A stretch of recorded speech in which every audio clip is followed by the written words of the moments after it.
अखण्डमण्डलाकारं व्याप्तं येन चराचरं तत्पदं दर्शितं येन तस्मै श्रीगुरवे नमः। सदाशिवसमारम्भां शङ्कराचार्यमध्यमाम् अस्मदाचार्यपर्यन्तां वन्दे गुरुपरम्परां। गुरुब्रह्मा गुरुर्विष्णु गुरुदेवो महेश्वरः गुरुसाक्षात् परब्रह्म तस्मै श्रीगुरवे नमः। नित्यानन्दं परमस्पदं केवलं ज्ञानमूर्तिं विश्वातीतं गगनसदृशं तत्त्वमस्यादिलक्ष्यम् एवं नित्यं विमलमचलं सर्वदी साक्षिभूतं भावातीतं त्रिगुणरहितं सद्गुरुं तं नमामि। ॐ सहनावतु सहनौ भुनक्तु सह वीर्यं करवावहै तेजस्विनावधीतमस्तु मा विद्विषावहै। ॐ शान्ति शान्ति शान्ति।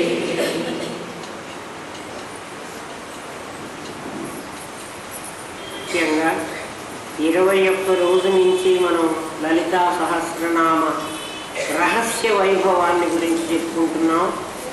10 రోజులు మున్సిపల్ హై స్కూల్ గ్రౌండ్స్లో చెప్పుకున్నాం. ఇవాళ 11 రోజులు ఇక్కడ చెప్పుకున్నాం. అంటే 21 రోజు పూర్తయింది. మామూలుగా మండలం చెప్పుకోవాలి 40 రోజులు. అందుకని ఇంకా 18, 19 రోజులు మనం ఇది చెప్పుకోవలసి ఉంది. అంటే ఇంకా మనకి 480 నామాలు దాకా మిగిలాయి. 500 పూర్తయినాయి. ఇంకొక 10-20 ఉంటాయి. అంత కరెక్ట్గా కౌంట్ చేయలేదు. ఎందుకంటే మనం ఇంట్రడక్షన్లో కొన్ని ముందు నామాలు చెప్పుకున్నాం కాబట్టి. అయినా మొత్తం మనం చెప్పుకోవలసినవే. ఇక 18, 19 రోజుల్లో మనకి బాకీ ఉంది చెప్పుకోవలసింది. చాలా వరకు 18 రోజులు 16 నుంచి 18 వరకు నంద్యాలలో చెప్తాను. చివరి రోజు ఇక్కడే ప్రారంభం చేశాం కాబట్టి మళ్ళీ కర్నూలుకే వచ్చి అది ముగించుకుందాం. నంద్యాలకు రాలేని వాళ్ళు ఎవరైనా ఉంటే ఇక్కడ రంగనాథ్ వాళ్ళు అది పెడతారు. మీకు ఫోన్ పెట్టి ఆ ఫోన్ ద్వారా అక్కడ చెప్పే టైంని బట్టి మీరు ఇక్కడ వినొచ్చు. రాగలిగిన వాళ్ళు వాళ్ళ బంధువులు ఎవరైనా ఉంటే వాళ్ళ ఇళ్లలో ఉంటే ఆ 20 రోజులు 19 రోజులు అక్కడ వింటానంటే వినొచ్చు. అప్ అండ్ డౌన్ చేస్తానన్నా మాకు అభ్యంతరం లేదు. లేదండి మాకు ఎవ్వరు లేదు, మేము అక్కడే ఉంటామంటే కూడా మేము తినే పప్పు అన్నం మీకు కూడా పెడతాము. ఏం బాగలేదు. మేము ఏం తింటే అది తినండి. మాతో పాటు మేము ఎక్కడ ఉంటే అక్కడ ఉండండి. మేము నేల మీద పడుకుంటే మీరు కూడా నేల మీదే పడుకోండి. ముఖ్యంగా ఏమిటంటే అమ్మవారికి మనం కృతజ్ఞత చెప్పుకోవలసింది. ఆ కృతజ్ఞత ఏంటో ఆవిడకి అదే చెబుతున్నాం కాబట్టి అది ఆవిడ బాధ్యత. మున్సిపల్ హై స్కూల్ గ్రౌండ్స్లో కానీ ఇక్కడ కానీ క్లాసు మొదలయ్యే సమయానికి క్లాస్ అయిపోయే సమయానికి అసలు మనకి ఏ విధమైన కష్టము లేకుండా ఒక్క చుక్క వర్షం కూడా పడకుండా, ఏదైనా పడితే పగలే పడుతుంది, ఆ టైంకి లేకుండా చేయటం అమ్మవారి అనుగ్రహమేనే అనుకోవాలి. ఎందుకంటే ఆవిడ అనుగ్రహాన్ని గురించి మాట్లాడుతున్నాం కాబట్టి నా అనుగ్రహం ఉంది మీ మీద అని ఆవిడ రుజువు చేసుకుంటోంది. మున్సిపల్ హై స్కూల్ గ్రౌండ్స్లో మనం ఆఖరి రోజు పాఠం అయిన తర్వాత సన్నగా చినుకులు పడ్డాయి. అవి అక్షింతలు మన మీద వేస్తున్నట్టుగా నేను అనుకున్నాను.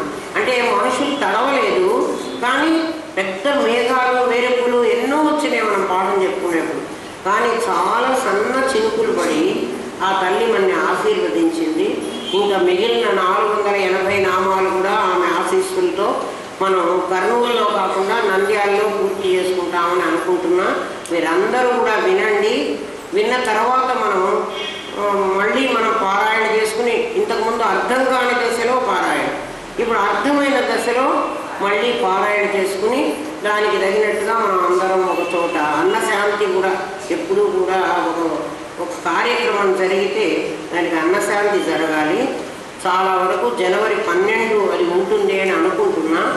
అంటే మన సంకల్పం వేరు, అమ్మవారి సంకల్పం వేరు. ఆవిడ ఏం సంకల్పం చేసిందో మనకు తెలియదు, అది బయటపడేదాకా మనకు అర్థం కాదు అని మనం ప్లాన్ చేసుకుంటున్నాం. మీరందరూ కూడా అందుకోసం సిద్ధంగా ఉండండి. ఏమిటంటే మీరందరూ ఉన్నారు కదా, మీరందరే లలితా పరమేశ్వరు.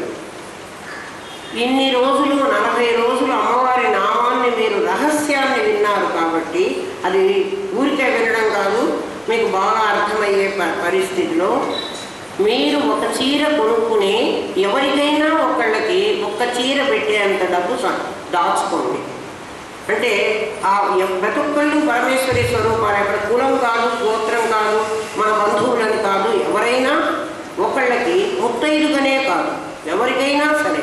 ఎందుకంటే అందరిలో అమ్మవారే ఉందని సచ్చిత్ స్వరూపాన్ని చూస్తున్నాం కదా, ఆ ఆలోచనతో పెట్టుకోండి. మగవాళ్ళు కూడా ఎవరు వస్తున్నారో వాళ్ళకు కూడా పంచెలో లేకపోతే మన వాళ్ళు అంటే ప్యాంట్ షర్టు కొంటే అమ్మ చాలా అవి కుట్టించుకున్నా ఎక్కువ ఖరీదు గలవి కావాలి కదా, మామూలు తక్కువ ఖరీదు గలవి ఎవరు వేసుకోరు. వాళ్ళకి జుబ్బా పైజామా కొందాము, లేని వాళ్ళు వేసుకొని వాళ్ళకి పంచెలు కొందామన్నారు. అట్లా మనం ఒకటి కొనుక్కుని ఒకళ్ళకి ఒకటి ఇచ్చేటట్టుగా 2 నేను ఒక 25,000 ఆ పన్నులోకి ఇవ్వదలుచుకున్నాను. అంటే అది నా సొంతంగా, అది అందరికీ ఒక 10 రూపాయలు కలుస్తుందో 20 రూపాయలు కలుస్తుందో అదంతా మీరు కొన్నవాళ్ళు నిర్ణయించుకుంటారు. నాకు 25,000 ఉంటుంది అంటే మీ దాంట్లో కలుస్తుంది. మొత్తం మీకు నేనేం పెట్టలేను కూడా, ఎందుకంటే మీ ప్రేమ ఆప్యాయత అసలు డబ్బులతో ఉంచేది కాదు. నేను ఇచ్చే 25,000 చాలా తక్కువ కింద నేను అనుకుంటున్నాను. అవి మీకు గాజులు జాకెట్ కూడా రాదనుకుంటా ఆ డబ్బులో. అయినా కూడా మనం మరి అమ్మవారి పేరు మీద ఆ పని, అమ్మవారే లేదన్నారు కదండి మీరు అంటే, మనం అమ్మవారే లేదంటే నేను చెప్పేది లేదు, మీరు వినేది లేదు. మౌన వ్యాఖ్య ప్రకటిత పరబ్రహ్మతత్వమే. మీరు కొంచెం డబ్బులు దాచిపెట్టుకోండి. గురుదేవులు ఏమనేవాళ్ళు అంటే, మనకి ఎంతున్నా కూడా నా భర్త ఎంత కోటీశ్వరుడైనా నేను నా ఇష్టం వచ్చినట్టు ఖర్చు పెట్టడానికి నాకు అధికారం లేదు.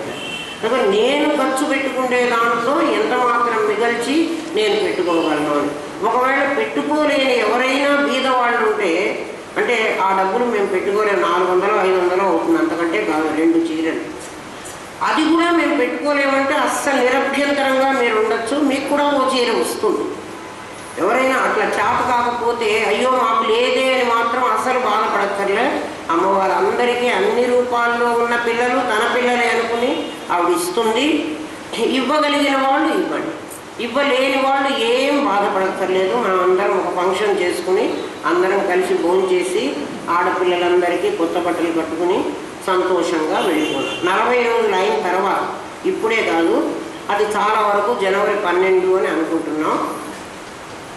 సంక్రాంతి పండగకి ముందు రోజు ఉండొచ్చు, అది ఏమో మనం పాఠం చెప్పుకుందాం. అది మన ప్రోగ్రాం.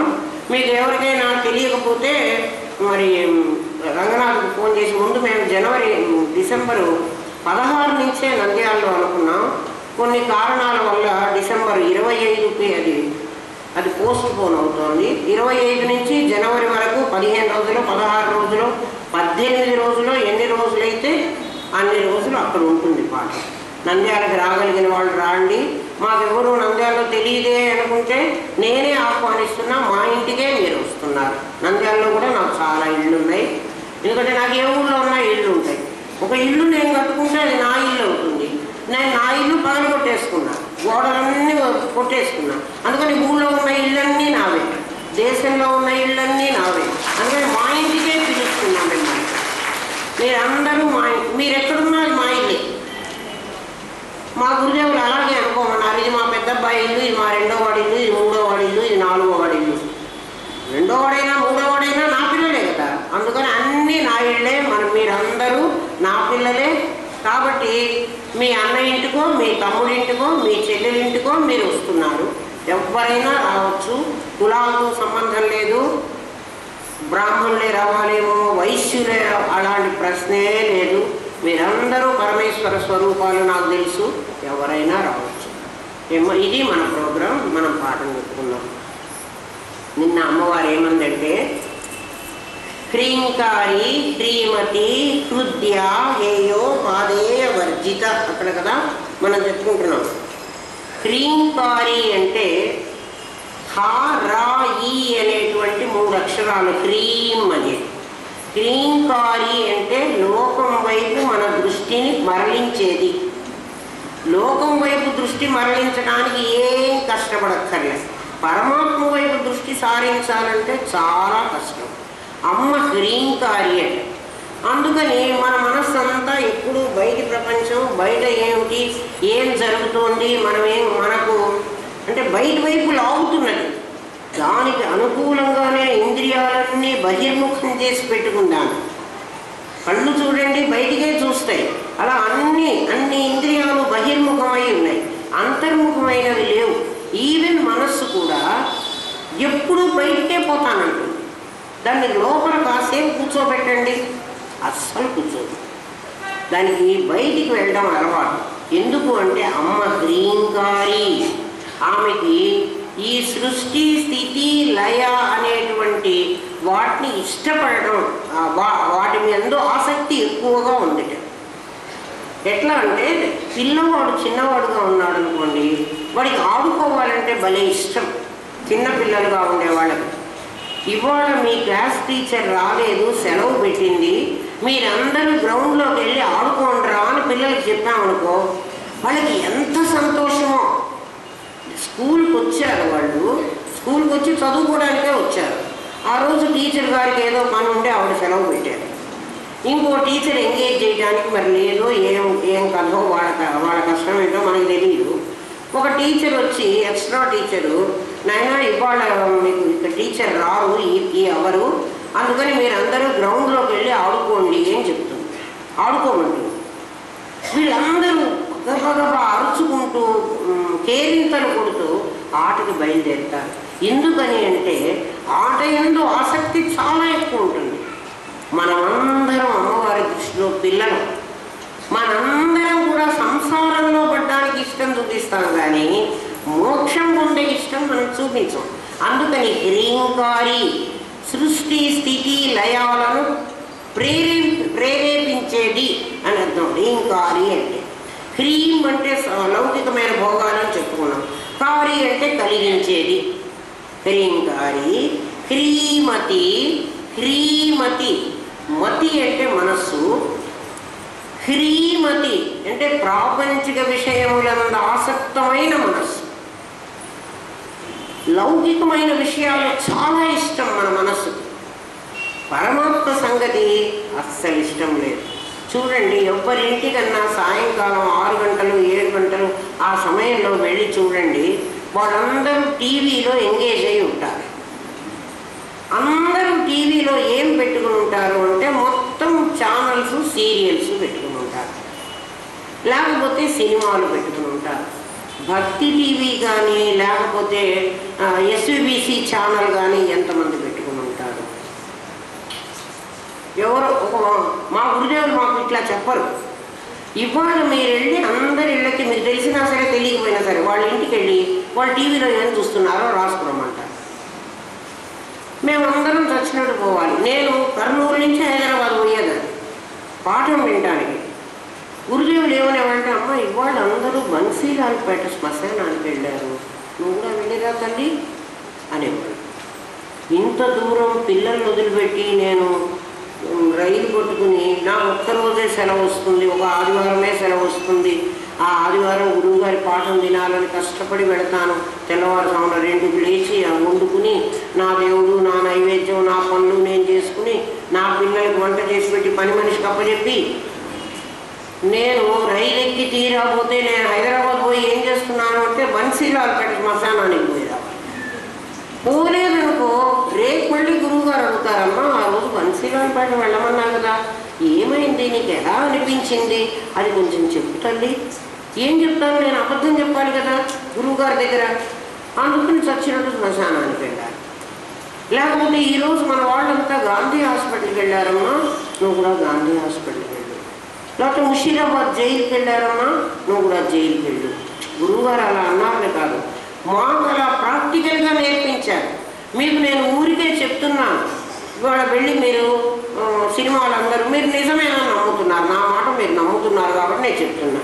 మా గురుదేవులు అట్లా కాకుండా మీరు వెళ్ళి చూడండి, ఇంటింటికి వెళ్ళి వాళ్ళు ఏ ఛానల్ చూస్తున్నారో ఫలానా ఇల్లు వాళ్ళ నంబరు వాళ్ళు చూస్తున్న టీవీ ఛానల్ మేము రాసుకురాము.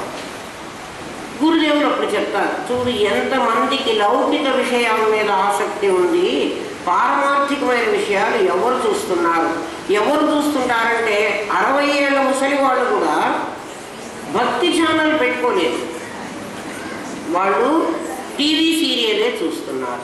సీరియల్ చూడటం తప్పని నేను చెప్పటం లేదు, అంటే లౌకికమైనటువంటి కథలు అందులో ఏముంటున్నాయి, ఆ అత్తగారు కోడలు ఏడిపించడమో, కోడలు అత్తగారు ఏడిపించడమో, ఇంకొకళ్ళ మీద క్రూరంగా ప్రవర్తించడమో, వాళ్ళని క్రూయల్గా మాట్లాడటము, అలాంటి అవే ఉంటాయి. అది వీళ్ళ మీద ఇన్ఫ్లుయెన్స్ అవుతుంది. అటువంటివి అమ్మవారు హ్రీమతి ఆమె పేరు, అందుకని హ్రీమతి. అసలు ఆటోమేటిక్గా నిన్ను ప్రాపంచిక విషయాల మీద ఆసక్తి కలిగిస్తుంది. ఇది ఆమె యొక్క తిరోధాన క్రియ. నువ్వు గ్రహిస్తే నిన్ను అనుగ్రహిస్తుంది. ఆవిడ గొప్పతనం ఏమిటంటే నువ్వు గ్రహించావో నిన్ను అనుగ్రహిస్తుంది, నువ్వు గ్రహించలేదో తిరోధానం వైపే నడిపిస్తుంది. చూడండి, ఎవరైనా మనని చెక్ చేస్తున్నారంటే మన బిహేవియర్ ఇంకో రకంగా ఉంటుంది. ఎవరు చెక్ చేయటం లేదు అంటే మన బిహేవియరు మరో రకంగా ఉంటుంది. అంటే మనం తప్పు పని చేస్తున్నాము అని మనకు తెలిసినా ఎవడైనా చూస్తున్నాడంటే తప్పు పని చేయడానికి ఇష్టపడం, మనం జాగ్రత్తగా ఉంటాం. ఇప్పుడు మనం ప్రాపంచిక విషయాలను ఆసక్తి కలిగి ఉన్నాం, అమ్మవారు మనని చెక్ చేస్తోంది అన్న భయం మనకుంటే ఇది వద్దులేబ్బా మనం చూస్తోంది. ఎక్కడి నుండి చూస్తుంది? మీ ఇంట్లో. ఆమె ఎక్కడి నుంచో చూడక్కర్లేదు, మీ ఇంట్లో నుంచే చూస్తుంది. మీ టేబుల్లో నుంచి చూడగలదు, మీ కుర్చీలోంచి చూడగలదు, మీ కిటికీలోంచి చూడగలదు, అసలు మొత్తం మీ మనస్సులో నుంచే చూడగలదు. ఎందుకంటే హ్రీమతి, నీ మనస్సులో ఆవిడ అదే కూర్చుని ఏం చేస్తోందంటే హృదయ అని ఆమెకి ఇంకొక పేరు. హృదయంలో మనోభావాలు ఉంటాయి. భావం, గుణం వేరు, భావం వేరు. భావం ఏది కలుగుతుందో గుణం ఆ భావాన్ని ప్రేరణ చేస్తుంది. సద్భావాలు కలిగితే సత్వం కావాలి దాన్ని ప్రేరణ చేయడానికి, రజోభావాలు కలిగితే రజస్సు కావాలి, తమోభావాలు కలిగితే ఎవరినన్నా చంపుదాం, పూడుద్దాం. మనిషి ఆ భావం కలిగినప్పుడే ఆ గుణం ప్రేరణ అవుతుంది, వాడు ఆ పని చేస్తాడు, లేకపోతే చెయ్యడు. భవానీ భావనాగమ్య అన్న చోట చెప్పుకున్నాం, భావమును అనుసరించే గుణం ప్రేరణ చేస్తుంది. ముందు పెద్ద సంఘర్షణ జరుగుతుంది, మీరు గమనించారో లేదో. ఏ పని చెయ్యాలన్నా మనం ఈ పని చెయ్యాలి అని మనస్సు నిర్ణయిస్తుంది ముందు. ఆ తర్వాత ఈ బుద్ధి ఆ పని చేస్తే ఈ నష్టం వస్తుంది, ఈ మాట మాట్లాడితే ఈ ప్రాబ్లం రాబోతుంది అని పాపం బుద్ధి చెప్తుంది, ఆప్షన్ ఇస్తుంది. మనసు ఏం కాదులే, నువ్వు ఊరికే అంటావు, ఏం పర్వాలేదు చెయ్యి. ఇది ఎప్పుడు ఠలాయించుకు తిరిగే స్వభావం దీనిది. ఎవరిది? మనస్సుది. బుద్ధిది అలా కాదు, బుద్ధికి విచక్షణ ఉంది. అందుకే బుద్ధి సూర్యుడు, మనస్సు చంద్రుడు. మనస్సుకి వృద్ధి క్షయాలు కూడా ఉన్నాయి. ఎందుకంటే కొన్నాళ్ళు పెరగడం, కొన్నాళ్ళు తరగడం, దాని వృద్ధి క్షయాలు ఉన్నాయి. బుద్ధికి అలా లేవు. పూర్ణిమగా పెరుగుతుంది, అమావాస్యకి తరుగుతుంది. బుద్ధి అలా కాదు, బుద్ధి చాలా తెలివైంది, విచక్షణ జ్ఞానం కలిగింది. మనస్సు ఈ శరీరం మాత్రం సైలెంట్గా ఉంటుంది, ఏం చెయ్యదు. మనస్సు బుద్ధి ఇద్దరు సంఘర్షణ, లోపల కొట్లాడుకుని వస్తారు. మీరు ఊరికే పడుకుని వినండి వాళ్ళ సంగతి. వేదాంతమే అక్కర్లేదమ్మా, ఏ పనికైనా అంటే చాలా చిన్న పనికి. మీకు ఉదాహరణ చెప్తాను. ఇవాళ వంకాయలు మార్కెట్లో దొరికాయి, కూర వండుకోవాలి అనుకున్నాం. వంకాయలు ఎందుకు తింటావు, అది దురద వస్తుంది, ఇది వెంటనే చెప్తుంది. అంటే నీ ఆరోగ్యానికి పనికిరాదు, బాగుండదు, ఏదో చెప్తుంది పాపం. ఇది వెంటనే ఏమంటుందంటే, మీకు అర్థం కావడానికి చెబుతున్నారా, వంకాయలు తినకూడదని నేను చెప్తున్నాను అనుకోవాకండి, మీకు తెలియాలని చెబుతున్నా. అంటే మీలో కూడా మనస్సు బుద్ధి రెండు మాట్లాడుతూ ఉంటాయి. మాట్లాడటం కాదు, పోట్లాడుతూ ఉంటాయి. అవి రెండు ఎప్పుడు వాడిద్దరికి ఎప్పుడు పడదు. వాళ్ళిద్దరికీ కూడా విరోధమే. వాళ్ళిద్దరు ఎప్పుడు పోట్లాడుకుంటారు. శరీరం మాత్రం సైలెంట్గా ఊరుకుంటుంది.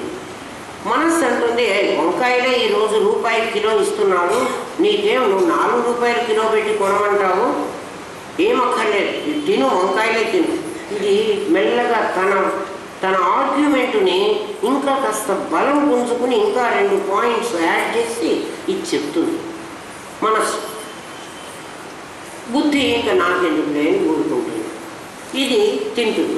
ఇది ఆ వంకాయలు వండుకొని తిన్నది. దీనికి ఏదో ఒంటికి ఎలర్జీ వచ్చిందో, ఆ వంకాయలు కండ్రెక్కిపోయినాయో, అది ఏదో మొత్తానికి ప్రాబ్లం వచ్చింది, ఆ కూర బాగులేదు, ఏదో తిన్నది.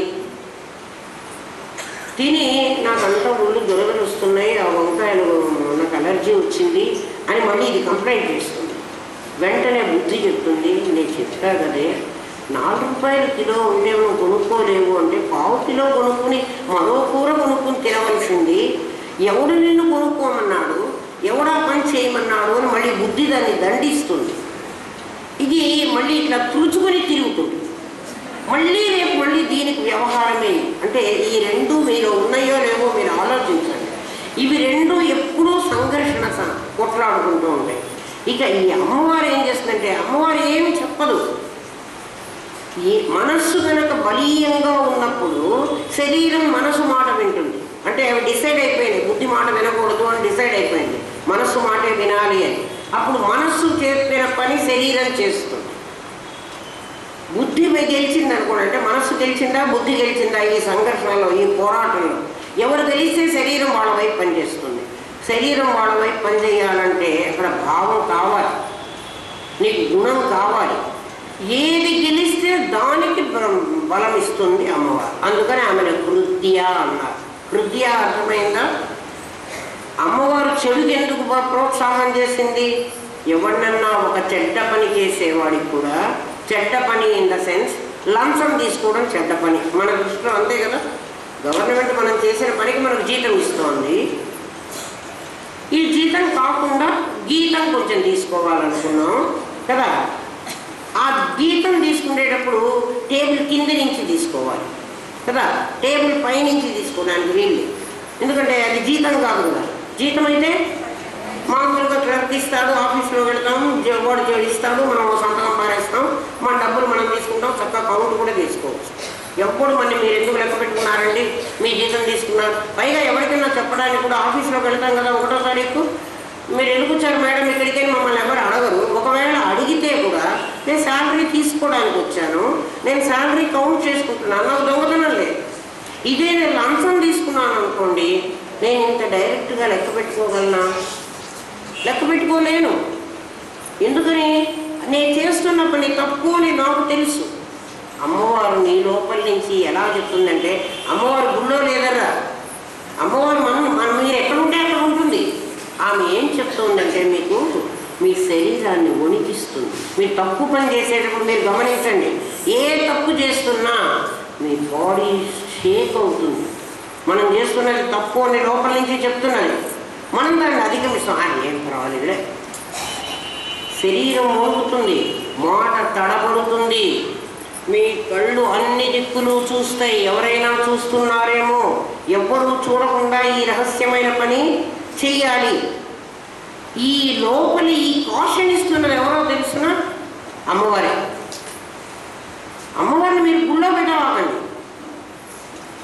మీ లోపల ఉంది అని చెప్పడానికి ఇంతకంటే మీకేం కావాలి? మీరు ఏదైనా ఓ తప్పు పని చేయండి, ఓ చెడ్డ పని చేయండి, మీ శరీరం ఇట్లాంటివి ఈ వణకడం. ఎందుకు శరీరం వణికింది? ఎవ్వరికీ తెలియకుండా చేయమని ఎందుకు చెప్తోంది? అందరికీ తెలిసేది చేయొచ్చు కదా, తప్పు పని చెయ్యం. అంటే మీరు చెయ్యాలి అని డిసైడ్ అయిపోయిన తర్వాత ఆ చెడుకి ఆమె సహాయం చేస్తుంది. ఇదేమిటండి ఆవిడ ఎందుకు ఆ చెడుకి సహాయం చేయడం అంటే, ఆవిడ దృష్టిలో ధర్మం అధర్మం లేవు. ధర్మమైనా హెల్ప్ చేస్తుంది, అధర్మమైనా హెల్ప్ చేస్తుంది. అంటే ఆమె శక్తిని నీకు ఇస్తుంది. ఆమె శక్తి లేకపోతే ఏం చేస్తావు? ఆ శక్తిని నువ్వు తమస్సులో తీసుకున్నప్పుడు తమో రూపం శక్తి ఇస్తుంది, రజస్సులో తీసుకున్నప్పుడు రజో రూపం. ఎవరినన్నా కూనీ చెయ్యాలి.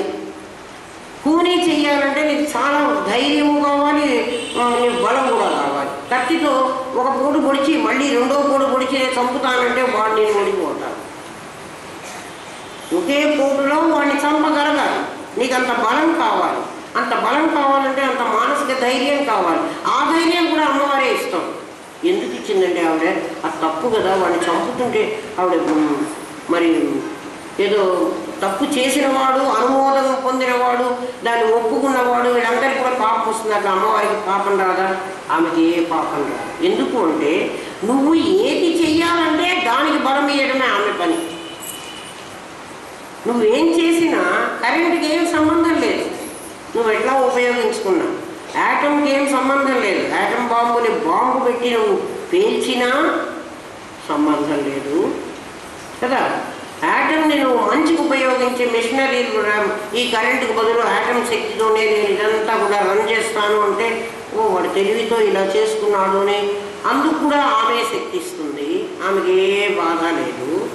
హృదయ నువ్వు హృదయంలో ఏ భావాన్నైతే పెంపొందింప చేసుకుంటావో ఆ భావానికి కావలసిన శక్తి ఆమె ఇస్తుంది. ఈ మాటలో నీకేం అర్థం కావాలంటే నీ హృదయంలో నాకు ప్రాపంచికమైన విషయ వాసనల నుంచి నాకు ఆధ్యాత్మికమైనటువంటి నాకు మోక్షం కోసం ప్రయత్నం చేసేది నాకు కావాలి అన్న సంకల్పం నీకు ఎక్కువగా ఉంటే ఆ సంకల్పాన్ని పెంచే బాధ్యత ఆవిడిది.